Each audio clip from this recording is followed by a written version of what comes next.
Alright, hello everyone, and welcome back to my video series on how to solve a Rubik's Cube. If you made it this far, you should have all of this left block done, all of this right block done, and your corners should be in the correct location. They're not going to be twisted correctly yet probably, but they should be in the correct location. And by that I mean if you put your blue, orange, yellow corner here, you should have green, orange, yellow here, green, red, yellow here, blue, red, yellow here. You should have the A, B, C, D that we talked about. Now, our goal in this step is we're going to actually turn the corners to face up. So we're going to make all four corners facing up, and after we finish that, what that's going to lead to is something like how these corners are. So all the corners are going to be facing up, and they're all going to be in the correct location. So let's get started. Now, last step we learned the algorithm Nicholas. This step we need to learn an algorithm that will twist these corners without permuting anything, meaning without changing the location of any of these corners. And we have an algorithm that does that. It's called Sune, S-U-N-E, and it's fairly easy. Here's the algorithm: R, U, R prime, U, R, U2. So U2 can be done by either doing U prime plus U prime or U plus U. Either way, it ends up in the same spot. So I like to do U prime plus U prime. So U prime, R prime, or U2, R prime. Okay, let me do that again. That was a little weird. R, U, R prime, U, R, U2, R prime. R, U, R prime, U, R, U2, R prime. And even more than memorizing the sequence, again, I recommend that you just look at what's going on here. So if you watch R, U, so these two pieces, this red, green, white edge corner pair, they get moved up so that they can be accessed by the top layer. So if we were to turn this the wrong way, we would be accessing the wrong two. So turn it so that you're accessing the red pair. Turn the top so it's out of the way. If we turn this the wrong way, we're going to break up the pair.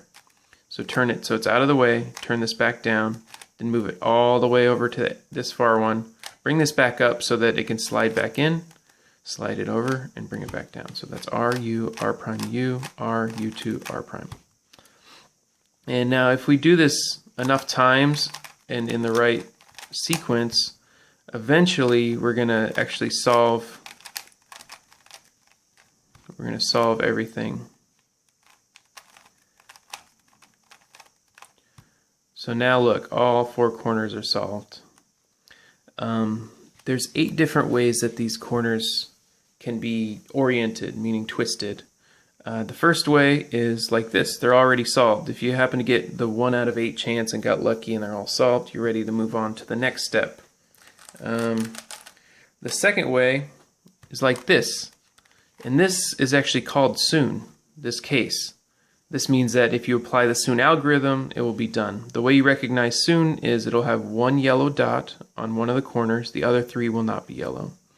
And you'll see when you look at this corner, so when you put the yellow corner down here in the lower left, if you look at this corner, it's looking towards you, this corner is looking out to the right, and this corner is looking back.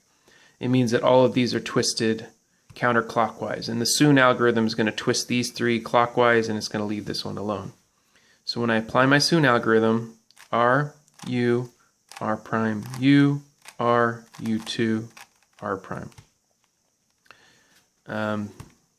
It's done.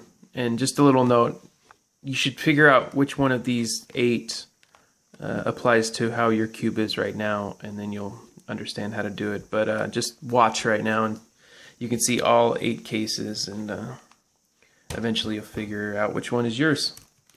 So now the only other way you can have 1 yellow dot on top is called anti-Sune.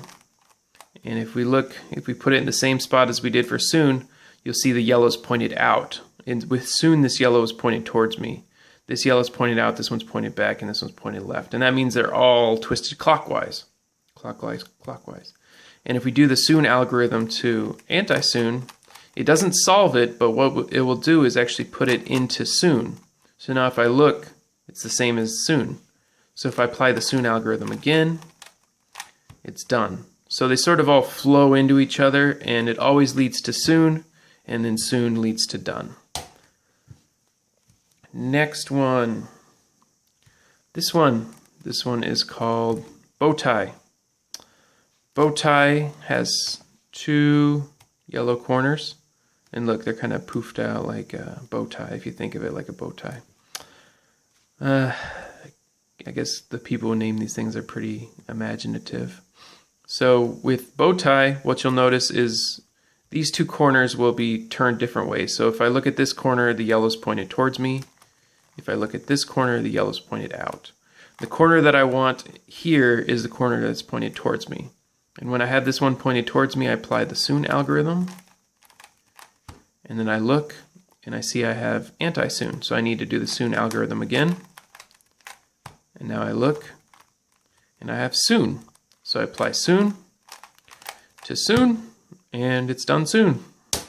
So that's the most you'll have to do it is 3 times. There's a few situations where you have to do it 3 times. And here's another one. So this one is called Chameleon. And the reason it's called Chameleon is because it has these 2 eyes that are kind of sticking out the sides like a chameleon. And then I guess the 2 yellows on top are its butt.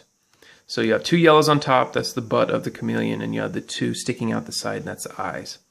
And you want the eyes to the left and the butt to the right. And now I do the Sune algorithm to that. And look, I have anti-Sune, so I do the Sune algorithm to that. And now I have Sune, do the Sune algorithm to, oh, I almost did the wrong one, sorry. Do the Sune algorithm to that. And we're done.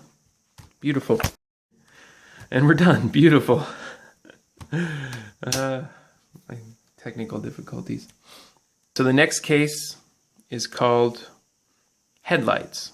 Let me hold it the right way. Headlights. So when you have headlights, what you'll see is you have these 2 headlights sticking out, and then the 2 yellows are solved on top. So blinkers had the headlights, but the blinkers were sticking out the sides. This one, if there's 2 yellows on top, 2 sticking out the front, that's called headlights. If you have headlights, you want the headlights sticking out to the left. Apply the Sune algorithm. And now when we look, I see when I turn it this way, I have the 2 headlights, and then I have the 2 sticking out the back, and that's blinkers. So I do the Sune algorithm again. And now I have the Sune, so put my yellow dot here, apply the Sune algorithm, and we're done. So we know we're done because these all match up. Final case, this one's called double headlights. Double headlights all the way across the sky. Double headlights will have 2 headlights here, 2 headlights here. This is also the only one that's perfectly symmetrical, meaning when it's this way or this way, it's the same exact thing. It's just, so basically I can have my headlights pointed here, here. Doesn't matter because they're both going to be sticking out the back and the front. So have your headlights sticking out to the left and the right, and then apply your Sune algorithm. And now we have Sune. So I have my yellow dots here, apply the Sune algorithm. Bingo. So the way we know that all of our corners are done is if these match, these match, these match, and these match. If for some reason you have all the yellows on top, but these don't all match all the way around, it means that in the last step you didn't get the A, B, C, D that we needed. Your corners are not permuted correctly. So you're going to need to take a step back. But these algorithms, or these are the only 8 possible cases, and they all flow into each other and flow through Sune. Sune is the second to last step. So you should be able to figure out which one you have and apply the Sune algorithm in the correct order and finish off your corners. Good luck. I'll see you on the next step.